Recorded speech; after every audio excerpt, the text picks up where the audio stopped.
stop what you're doing because this is the most important update you'll hear all year.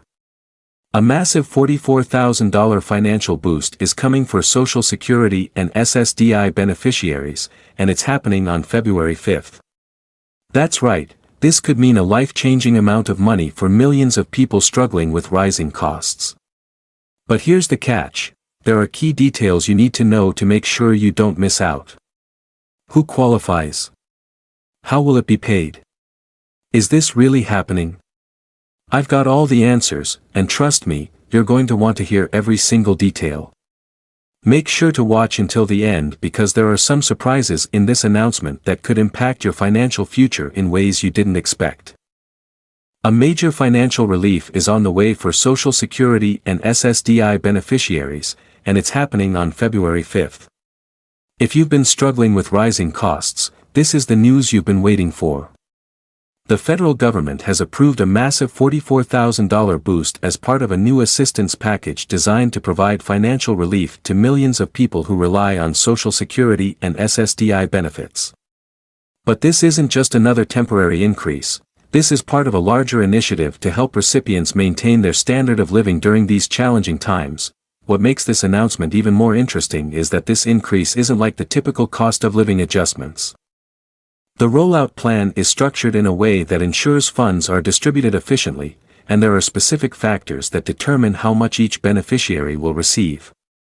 The payments will begin on February 5th, but the exact amount and timing depend on a few key details, such as how long you've been receiving benefits and your current monthly benefit amount. Now, you might be wondering, do you need to apply for this boost? The answer is no. The Social Security Administration has designed an automatic qualification system that evaluates eligibility using existing recipient data. This means most people won't have to fill out any applications or paperwork. However, it's absolutely crucial to make sure your contact information is up to date. The SSA will be sending out official notification letters to eligible beneficiaries starting in mid-January, and if your mailing address, phone number, or direct deposit details are incorrect, you could miss out on this important payment. To qualify for the full $44,000 boost, beneficiaries must meet certain criteria. The primary requirement is that you must be a current recipient of Social Security retirement benefits or SSDI. But beyond that, the exact amount you receive will depend on additional factors like your current benefit amount, total annual income, and specific details related to your eligibility. For SSDI recipients, considerations such as disability rating and the length of time you've been receiving benefits will play a role in how much you qualify for. For Social Security retirement beneficiaries, factors like age and whether you have dependents will also be taken into account. The best part about this boost is that it's not a one-time payment. Instead, it will be distributed in installments, allowing beneficiaries to better manage their finances over time.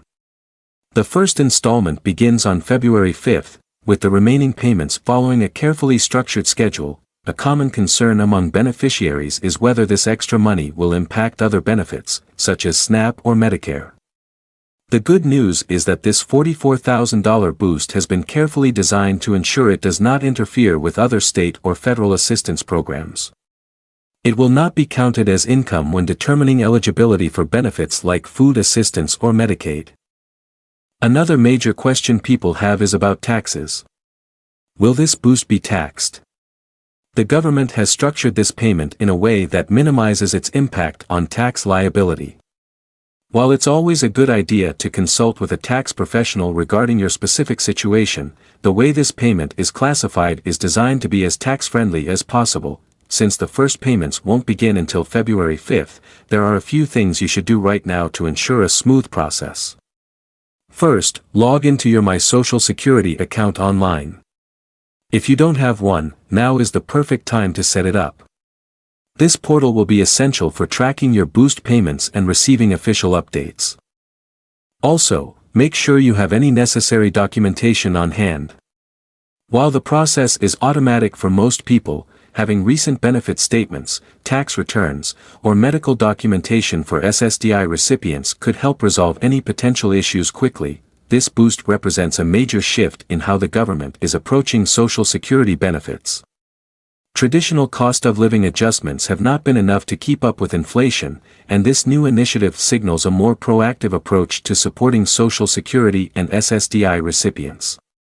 If this is successful, it could pave the way for even more financial support in the future. Unfortunately, with any major announcement like this, there's always the risk of scams.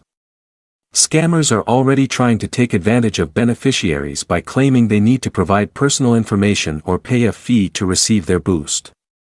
Remember, the Social Security Administration will never call, email, or text you asking for money or personal details. If anyone contacts you with these requests, it's a scam, and you should report it immediately to the SSA's fraud hotline. This financial boost is not just about helping individuals, it's about strengthening entire communities. When Social Security and SSDI recipients have more financial stability, local businesses benefit, and the economy as a whole improves.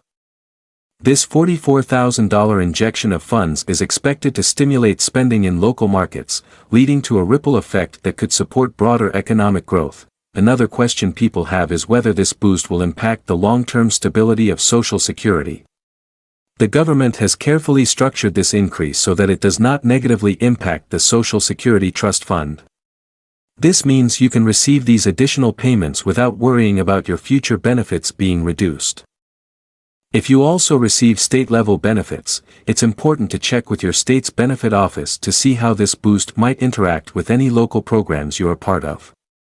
However, since the federal government has coordinated with state agencies to prevent disruptions, most beneficiaries should not see any negative changes. For those who act as caregivers or representatives for Social Security or SSDI beneficiaries, the boost will be deposited through the same payment method as regular benefits. If you manage someone else's benefits, you don't need to take any extra steps, but it is a good idea to keep track of these additional payments for accounting and budgeting purposes.